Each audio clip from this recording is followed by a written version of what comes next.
Chapter 33. My Yedramora guide arrived while I slept. Tirafu introduced us after I ate breakfast. "This is Citino," he said. The woman smiled winningly at me and held out her hand. She appeared to be about my age and, for some reason, looked familiar. "Nice to meet you." "Zoe," I said, standing and shaking hands. I must have been frowning because she asked, "Is everything okay?" Her voice finally triggered the memories I had been attempting to locate. My eyes grew wide in surprise and disbelief. "You're Skylar Phillips," I said, half a question and half statement. She grinned at me again. "I am." "But how—" Skylar Phillips was the prominent newscaster in America who covered almost all the magic-related stories. Skylar looked at Tirafu, who nodded and left. She turned back to me expectantly. "You're Yedramora." I was again mortified at the first coherent question out of my mouth. Why did I always ask the stupid ones first? "I am," she said, her smile softening. Belatedly, I realized I'd asked my question in English, and she'd answered in kind. "But you live not here." I gestured helplessly around me. She almost laughed then. "No, I don't. Not all Yedramor live in the jungles anymore." I stared at her. "How many live outside?" She shrugged. "I don't know. Not many choose to. It can be difficult to live in a world without magic." "Do you want to sit down? You look unsteady." I did, in fact, feel like I was about to fall over, and I took a seat in the chair I'd just been occupying. On top of everything else, I now learned that Yedramor lived in the world with humans. The concept was difficult to accept. "But why? When? Why didn't you tell us about yourselves before? Before that bombing in Bruchette, I mean. Everyone thinks Yedramor and Marahassin are the same thing now. Well, not everyone, but a lot of people." I quickly shut my mouth as I realized I was babbling. Skylar regarded me silently for a moment. We didn't think it was time to announce our presence yet, but some of us were ready to see what the outside world held. As for Marahassin Disaru, not all Yedramor approve of their actions, and many regret that was our introduction to the world. They think we waited too long to show ourselves, and this is the price we are paying for it. "And what happens when humans find out you and the other Yedramor out there have been living among us this whole time?" "We can only hope the reputations we've built will protect us," she sighed. "Humans are not always known to welcome strangers warmly, especially if they think they've been spied upon." "And not if the movies have anything to say about real life," I mumbled. Skylar laughed ruefully. "Yeah, alien encounter movies don't often start well, and we're not that far off in some people's eyes." "You'll just have to make it clear not all the Yedramor are like Marahassin, I suppose. Hopefully, you'll be able to pass on that word when you return home." I scoffed. "Yeah, like I'm anyone important. I mean, maybe I am here for you. I don't know, this situation is weird. But outside, I'm not even on the radar of someone who knows someone important." Skylar eyed me. "You're on someone's radar. Your school campus is buzzing with rumors about what happened to you. They tried to keep it quiet, but a student disappearing off a tour boat and the cruise is being shut down indefinitely will cause a buzz." I frowned. "How do you know that?" She beamed at me. "It's my job to know about odd things happening in the Magic Lands." I looked at her skeptically, but didn't press the point. "So, why did Tirafu introduce you as—" I tried to remember the name, but failed.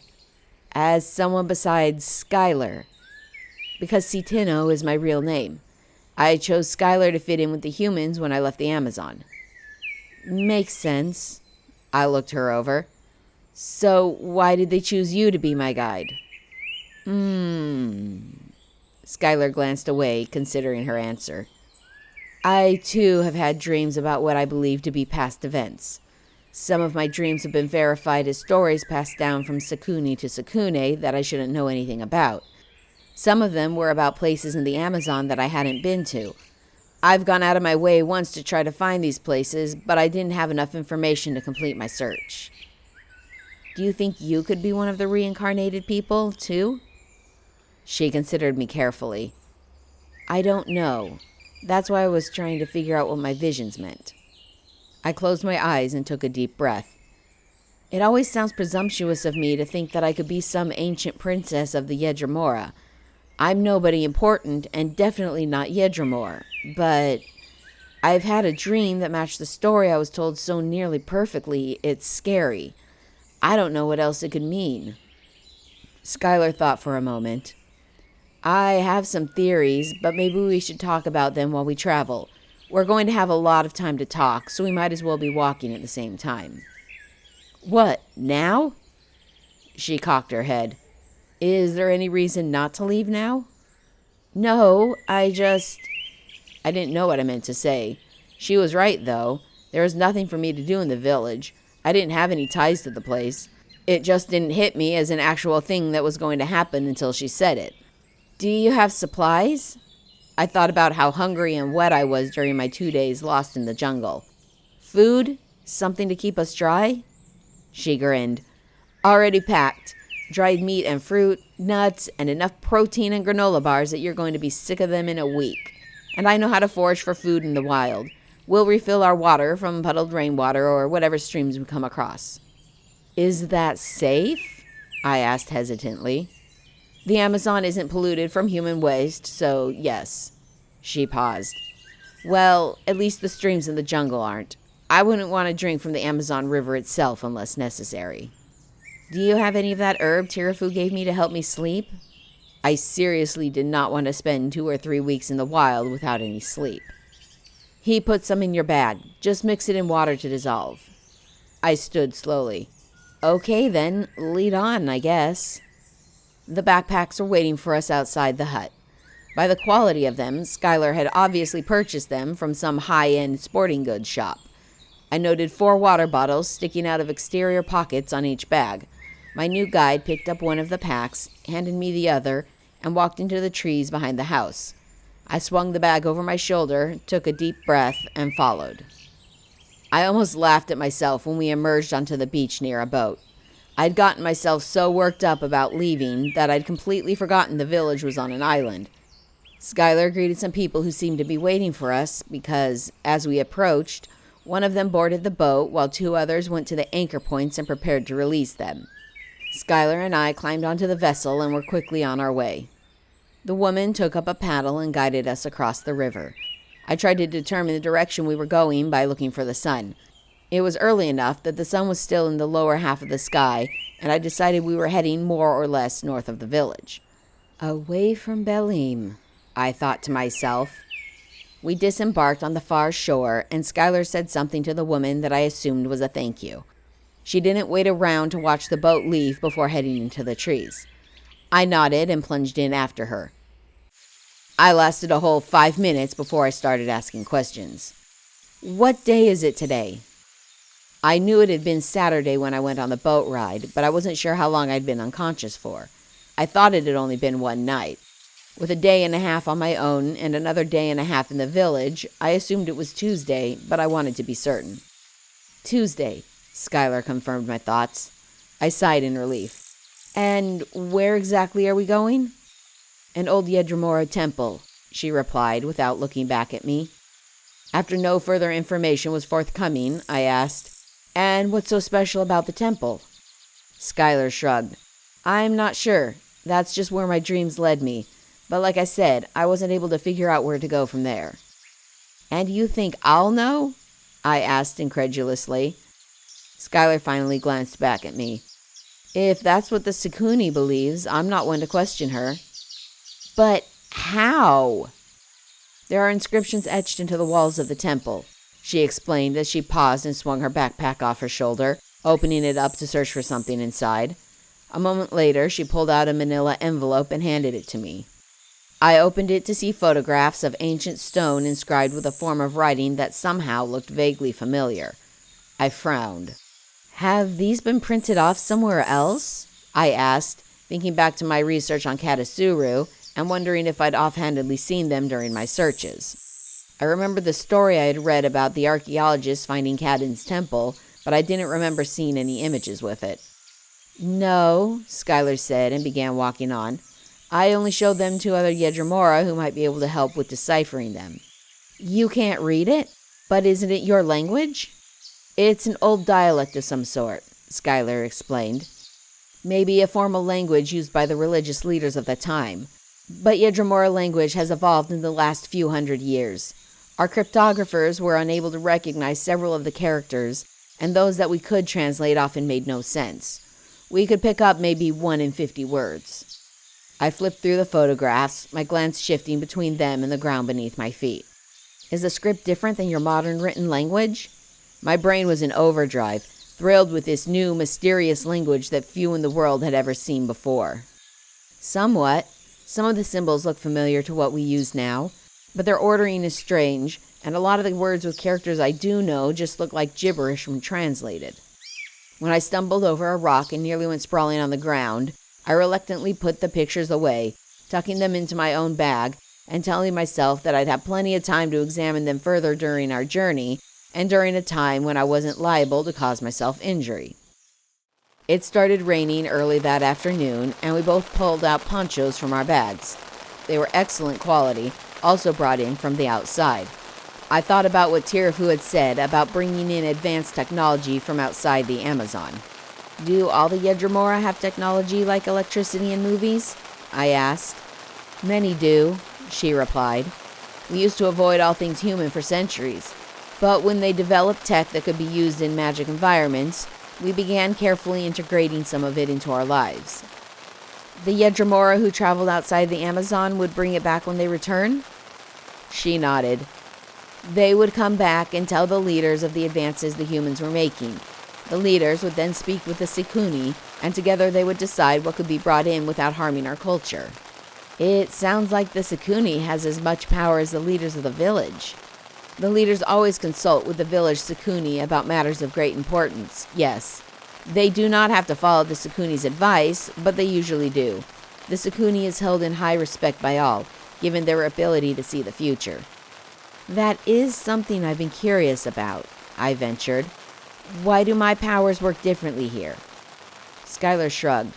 That's something I can't answer. Magic just works differently in the Amazon and Indonesia. It's stronger here. I don't know why. Maybe it has to do with the fact that the magic never stops working. I nodded, understanding, even though she couldn't see me.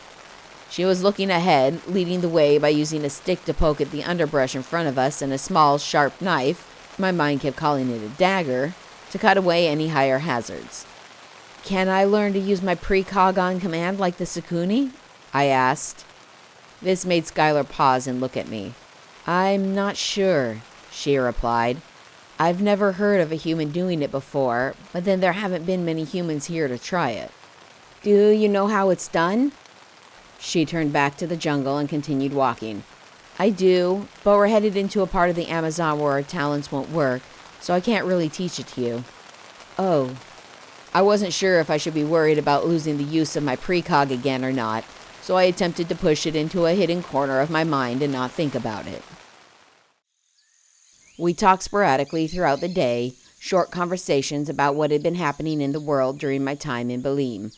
I hadn't realized how out of touch with the news I'd been, but my classes had kept me too busy to care about much else. There hadn't been any more major attacks, either by Mara Hassan or human terrorists. I noticed Skylar seemed a little uncomfortable when I referred to Mara Hassan as a terrorist group. Conversations tended to end soon after that kind of reference, and I attributed it to the fact that she was Yedramor, so I tried to make a conscious effort to avoid the phrase. Despite being with someone who supposedly knew where she was going, I would often find myself looking around anxiously for hidden threats lurking in the foliage and jumping at unusual sounds around us. Eventually, Skylar noticed and asked what I was afraid of. I don't know, poisonous frogs, spiders, snakes, jaguars? I hedged. Almost all animals will go out of their way to avoid us, you know, she reassured me. We're bigger and stronger than most of them, and not worth the effort to hunt and kill by the others. Believe me, the Yedramora have been living here for as long as humans have been living on this continent. We're not going to be mistaken for easy prey. We didn't build a fire at night. Skylar said that any light would just draw predators towards us, and though they tended to stay away during the day, it was best not to take any more risks than necessary at night. Besides, we didn't have any food we needed to cook, and the evening temperatures never got uncomfortably low in the middle of summer at the equator. "So, what do we do for 12 hours in pitch blackness?" I asked as we set up camp in the fading light of sunset. "Besides sleep?" Skylar shrugged. "Talk, if there's something you want to talk about. Get extra sleep.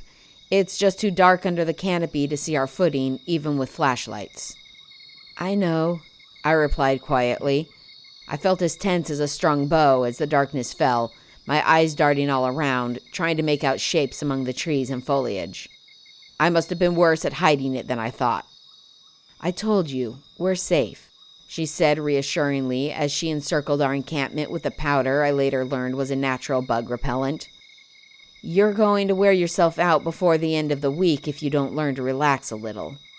It's not just that," I said as I settled my blanket around me. Skylar was quiet, and I eventually realized she wasn't going to push for anything more than what I was willing to offer.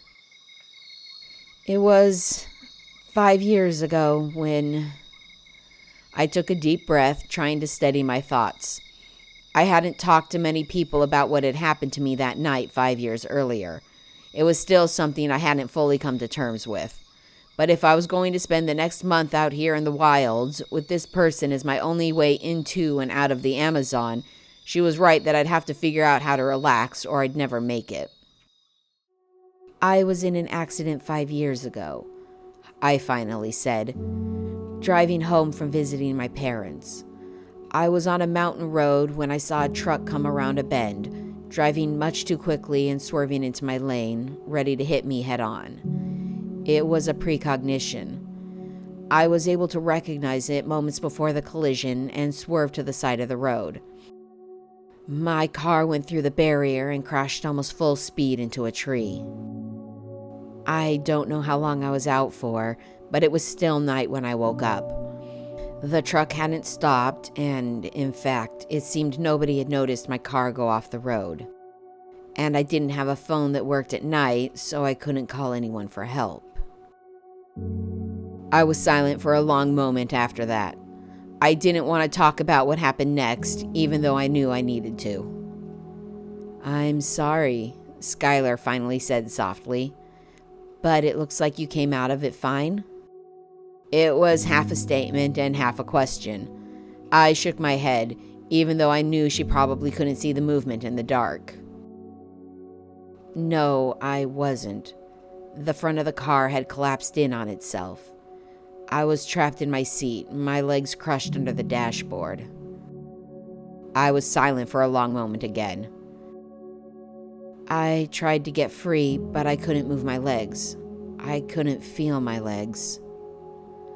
I started shivering as memories of the nightmare I'd had just a couple days before flooded into my consciousness. "Are you okay? You don't have to tell me the story if you don't want to." I shook my head again. "No, you should know. We're going to be out here together for a long time, and I should tell you." Skylar was quiet. "I couldn't feel my legs or anything below my hips because my back was broken. Spinal cord snapped. I was stuck in the car overnight, on the side of a mountain, in the middle of nowhere, with no way to get help. I drifted in and out of sleep until daybreak. Any sound would startle me out of a doze, and I was never sure if it was a car zooming by on the road above or animals prowling in the woods around me." "And this situation reminds you of that?" "Somewhat, yes. I'm not afraid of the dark, but ever since then, I've been afraid of what's lurking in the trees. Granted, nothing actually tried to attack me that night, but..." "You were traumatized. PTSD." I nodded. "Yeah." "Why did you agree to come then?" I just knew that if I walked away, I would be haunted by not knowing what the truth was even more than I'm haunted by my night terrors." There was another long moment of silence. So, how did you escape? Recover? The question was so quiet, I wasn't sure if she'd actually asked it or if my mind had prompted me to finish my story. I called my friend when the sun came up and my phone worked again. Not the police? I chuckled. He wondered the same thing. I was just so panicked, I needed to talk to someone I could trust. He calmed me down and told me to call the police, and told me he'd come to the accident site to support me. Did he? Of course, I said, though the ambulance made it there first and pried me out of the car. The hospital was able to give me 1 round of regenerate blood treatment to help repair the spinal damage, and with a year of physical therapy, I was able to walk again without needing support. That's amazing, Skylar said, her voice holding obvious awe.